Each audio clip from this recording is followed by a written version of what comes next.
Okay, maybe you're scared of the fact that it's going to be in the 90s and we're at the end of October, but you might also be scared when you hear things that go bump in the night, and certainly if you hear strange, scary noises coming out of your car. So what do they mean, and how concerned do you need to be? What do you need to listen out for? Well, Howard Fleischman is here from Community Tire Pros. You know the answers. We're going to call you Dr. Tire today. Dr. Tire, there you go. Thank you, and I'm in my outfit for this weekend, okay? Oh, yeah? I wanted to go as a technician, but my guy said, not believable. You better wear something else. All right, so you have some scary things going on here, particularly this thing. We see this all too often on the freeways. You see remnants of tires. All the time, and I brought this particular one because the customer, when he came in, actually brought the piece with him, and I said, didn't you have any warning? He says, I heard this thumping. But I didn't know what it was, and it actually, when it came apart, took his wheel well and did a lot of damage. So pay attention to your car. Turn the music off occasionally and listen to what's happening. Okay. Okay. This particular one, this is a fan from behind a radiator.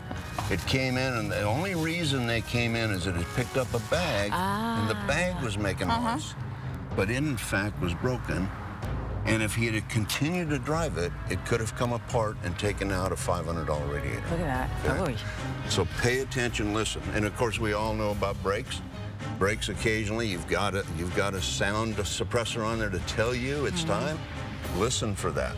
This gentleman had to buy rotors and the whole nine yards. Yeah, when you start hearing that metal on metal, then you're too far gone. You're gone. Yeah, you're done. Yeah. Instead of a $129 brake job, now you're looking at $500. Yep, that's right. Can you tell? I've been there. You've been there, haven't you? Belts will usually start squealing. Okay. The serpentines usually don't always do that, but as soon as you hear noise when you're starting your car up in the morning, if you hear a little squeal, time to have them checked out. It could save you a lot of money. How do we know when we need to pull over and just give up the dream and call somebody?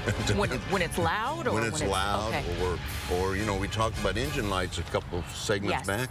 When the engine light starts flashing, that means get off the road now before you destroy something. Okay. What is all this stuff now? Well, I grabbed a water pump and I thought, you know, they don't usually make a lot of noise, but you can usually notice when you come out to your car, there's a little wet spot in the front of the car. Check that out, because this one was seeping, not a lot, but it was seeping, and had he let it go, again, very, very expensive. Let me ask you this. Okay, this happens to us a lot here in the desert, right? So during the summer, when we're not getting a lot of rain, am I right? The heat kind of kills the rubber here, and then when it does rain, you're like, dang it. Any place else in the United States, they say replace your wiper blades once a year. Here, it's twice a year. Okay. And you know when people realize the wiper blades are bad? Yeah, when it's raining and it's too late. And the problem is, if you let them go, this has metal in it. So if it comes off, then it starts to take out a good windshield. Okay. So check the wiper blades, very, very important. So right now we're going through a season change. Now's just a good time to right? Because they're only like 20 bucks or less. Oh, yeah. So now just go ahead and replace them so you don't get caught in a bad situation. Do we have rain this weekend? I heard we had a little chance. He says a little sprinkle here and there, but still. I'm on a well. I need rain. A lot of towing going on this time of the year. Listen for the chain dragging. Okay. You hook up your safety chains, and I see them all the time. They're going down the road, snapping on the road. And that's going to cost you problems, and you're going to be in trouble. Let me ask you this. How often do you recommend we just come in just to get it checked out? Like, hey, just give it a once-over and take a look, because I don't know what the heck's happening in there. If you're following the owner's manual, you're going to have just check it out at that time. That's it. Right. That's it. Unless something's going on, save yourself some money. That's right. And peace of mind. It's worth it. All right. Thank you so much, Doctor. Thank you. We appreciate it. We're going to give you a couple minutes to get your cup of coffee, maybe brush your choppers. We'll meet you right back here in a couple of minutes. Good morning, Arizona.